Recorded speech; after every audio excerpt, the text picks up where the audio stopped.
Alright, I'm gonna do it. It's your boy Slash back with another video. But how y'all boys been? We're gonna get to the SB theory. We won't have no interruptions. You know what I'm saying? Does it? I know I got interrupted during the video, but now let me not expose myself. All right, Of let's get straight to alone. it. Is time travel abstract? Was Squidward even alive during the episode? Today I'll be talking about the dark meaning of Sb-129. Get your luggage ready and let's go on a long theoretical journey. This is about Yeah, I know what's so crazy. I remember this episode. Why is it so? The fuck? Let me turn my curtains off. Y'all stay right here, bro.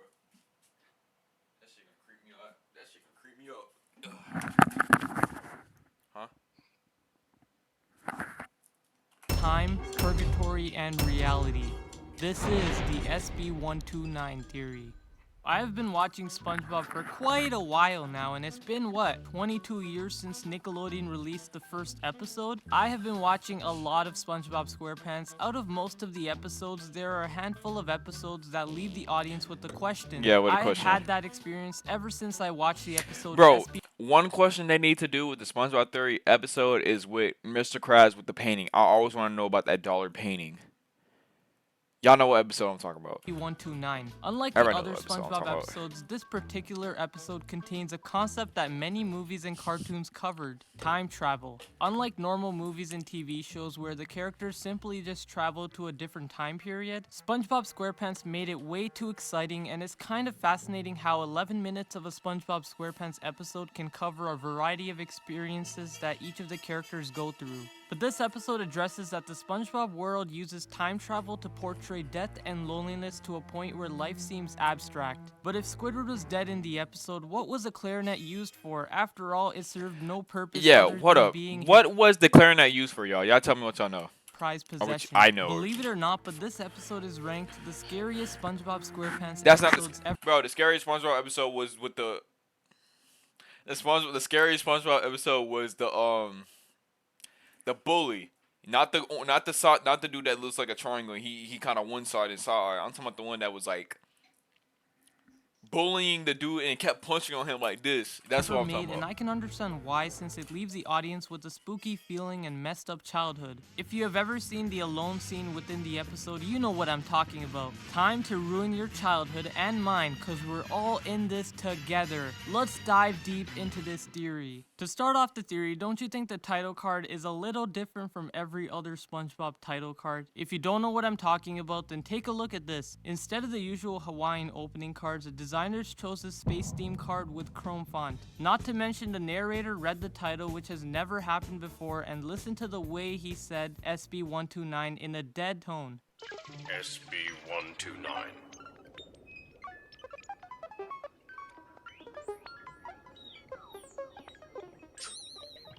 I believe the reason they put this is to tell the audience that this is not your average SpongeBob episode, which tells us something is behind it. What about the title? SB-129. So does this mean this theory is real? 2,000 years from now, people can still go back. Now looking back at the childhood, don't you ever think SpongeBob episodes were always created for us to know about what's going on years from now? I'm not gonna get into that depth. I'm gonna do it on my spiritual channel, so y'all don't know about my spiritual channel. It's Cam2 Constance. Y'all follow the TikTok. I have 18K on there. Let's get it going. Come on. I'll explain all that here on my other channel. I'll just do it. I can't do it on my. So itself, SB-129. Let's break it down into two different pieces. SB stands for SpongeBob, and the number 29 is an angel number that 129 is an angel symbolizes number, to okay. believe in yourself, which As is to believe in probably yourself. hinting. And let's be real. Those of y'all that's like kind of woke and y'all watching my main channel, let's be 100% real. This is my last time pausing. Did y'all ever know 129 was the angel number? I know they said angel numbers were repeated, but 129, I never know that was an angel number. But it was always a meaning. So if y'all ever see 129, even though this is not a spiritual channel, if you always see it, it's a meaning. It means believe in yourself and know what capabilities you're doing. So now I know. That Squidward needs to believe in himself to quietness and peace, regardless of SpongeBob's annoyance. I just found out why the writers called the episode SB-129. They said the episode's title, SB-129, is its production code. SB stands for SpongeBob, and this was the 29th segment produced in Season 1. Hence, 29 is what they called the episode. Well, in fact, it was supposed to be called SpongeBob 3000, but they stuck with 29 for some reason. Even though the episode was the 26th aired episode, they used 129, which means there's a conspiracy beneath it. Fun fact, the episode was called Spongebob 129, and there is proof. The episode begins with Squidward wanting to practice his clarinet in the morning, but Spongebob and Patrick ruined it by asking Squidward to go jellyfishing with them. Squidward quietly goes to the Krusty Krab to play his clarinet in peace. He hides in the freezer to avoid being caught by Spongebob and Patrick. Aha! They're finally gone! I'll be out of here in no time. Then he locked the door like an idiot. He realizes the door is locked and is stuck in the freezer for 2,000 years until the door breaks off. Bonus theory. In 2,000 years of the future, we saw a couple sponges that claim to be different people. But I believe Spongetron is actually Spongebob since data claims that sponges that are 3 feet wide must be 5,000 years old. Maybe Spongebob from prehistoric times was the same sponge in the future. A question that all of you might ask, what about Spongetron's clones, X, Y, Z, and so on? Well, they are just Spongebob's offsprings produced by budding as backed up in the episode Pressure where he introduced his budding theory. This theory could explain the reason behind his childish behavior. He must be in his 30s now. We can see his date of birth on his driver's license in the episode Sleepy Time. No, I know this is why I said this was my last time, and I know some of y'all want to punch me through the screen. By far means I'm so sorry. But, budding. You know what I'm saying? I don't want to get my YouTube video taken out. If I explain too much, I'm not doing it. So, yeah. You might be questioning why is Patrick there. The sad truth is that this is not Patrick since sea stars can't live more than 8 years, so it must mean that SpongeBob saw Patrick die both in the past and the present. In the episode Karate Star, Patrick chops his right arm off and reveals that sea star limbs grow back. Don't worry, SpongeBob. I'm a sea star. My limbs grow back. See? Then something really Bro, interesting happened. That's interesting. Patrick's limb grew a new body, which is fascinating. I like the architectural detail. Hey! Patrick? Unfortunately, we sea stars have limbs that grow new bodies. Hey! I mean, he's not lying, so these sea stars could be offsprings of Patrick. Do you remember Patron having 2 heads? Well, let me explain you that this is solid proof suggesting that this is an asexual process and caused by a mutation. Also, this theory seems to contradict the Bikini Atoll theory. For those of you who don't know the theory, then the theory states that Bikini Bottom and the characters are a result of a nuclear it's radiation radioactive. explosion.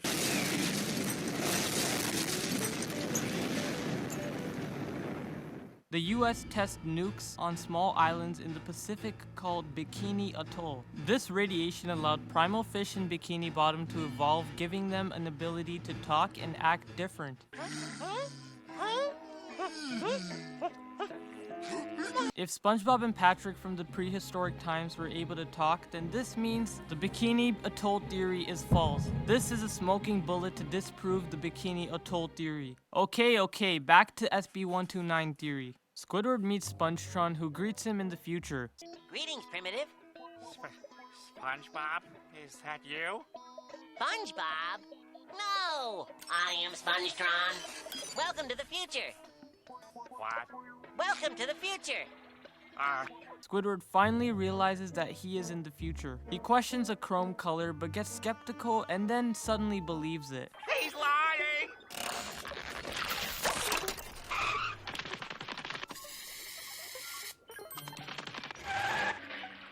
He's right! After Squidward finds out there are 486 SpongeBob clones, Squidward freaks out and crunches, chanting future. Sure, all 486 of them.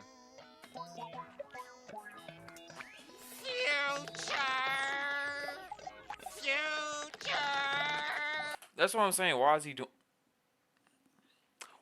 doing that? Why is he future? Like, bro, this is a warning the whole time. This is one of the biggest mysteries in SpongeBob SquarePants, and I believe there is a meaning behind it. The symbolism of crunching is to snap yourself into consciousness. Squidward believes that there is no way 2,000 years passed all of a sudden. When Spongetron dropped a brick on Squidward, he realizes that he is fully conscious. He believes he's in reality physically and mentally. He soon discovers a time machine room where he decides to go back to the past to get peace and quiet from Spongebob. In the past, Squidward notices that he does not find it very appealing since he finds the primitive counterparts of Spongebob and Patrick in the present. Squidward invents jellyfishing to keep them from destroying Silence. He plays his clarinet and the primitives chase after him.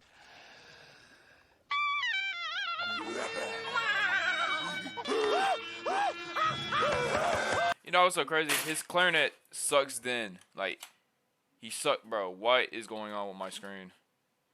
And why, bro, SpongeBob and Patrick is ugly, bro. Why are these on my screen like that? But, why? His clarinet sucks in past and future. How is that possible? Damn, my hair is. This is where Squidward goes through a fight and flight response. When Squidward breaks a lever on the time machine, something very strange happens.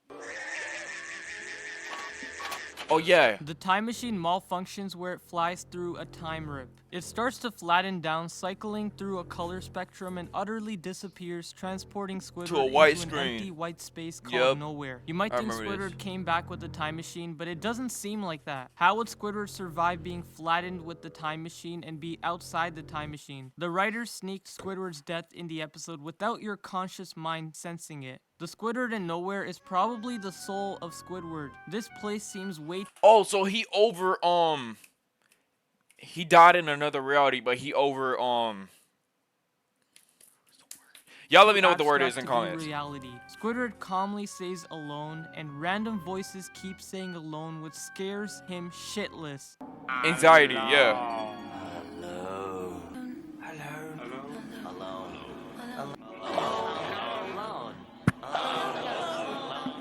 It keeps getting farther and he gets A scared. lot of you guys think that the writers just planned this out of the blue and it's just a scene, but I believe that this scene is addressing purgatory. If you don't know what purgatory is, then it's a process where a dead person is temporarily punished so that their soul is ready for heaven. Wait, so does this mean that Squidward is actually dead? Well, there is strong evidence to prove this point. Yeah, it is. Purgatory is Yes, a kingdom of nowhere in which there is no limit of how empty it can be, and it correlates with the episode since other than Squidward, his clarinet, and thoughts, there is nothing in this empty space. But one question I still have is that what is the clarinet even doing there? Unfortunately, there is no way to explain that. Except for the clarinet being part of Squidward's life. Squidward hates everything in life. The only thing that he ever likes Loves is his the clarinet, clarinet. just like SpongeBob likes his spatula and Mr. Krabs likes Likes his money, dollar. money. One thing I forgot to point out is the disturbing alone voices that scared Squidward.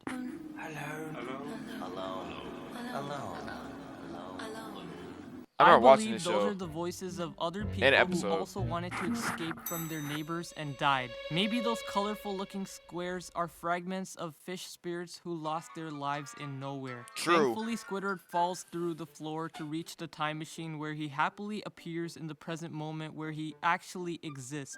Maybe something allowed Squidward to return to the time where Squidward was alive. I'm sure whoever sent Squidward to nowhere gave him a second chance to return to Bikini Bottom. I also think that in some way, nowhere is actually Bikini Bottom version of hell, which actually makes a lot of sense. I'm sure if the writers really hated Squidward as a character, they would have used this storyline to kill him off. And that's the Sb-129 theory. I can't believe Tell me what y'all think. I need to watch another one where it was like, look, y'all know what I'm talking about. Before I end this where video, is Pearl's mother?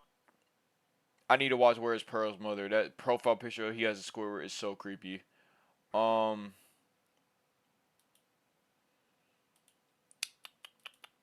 Nope.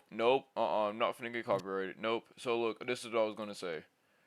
If y'all like the video and mess with it, y'all comment right now. But it's your boy Slash and I'm out.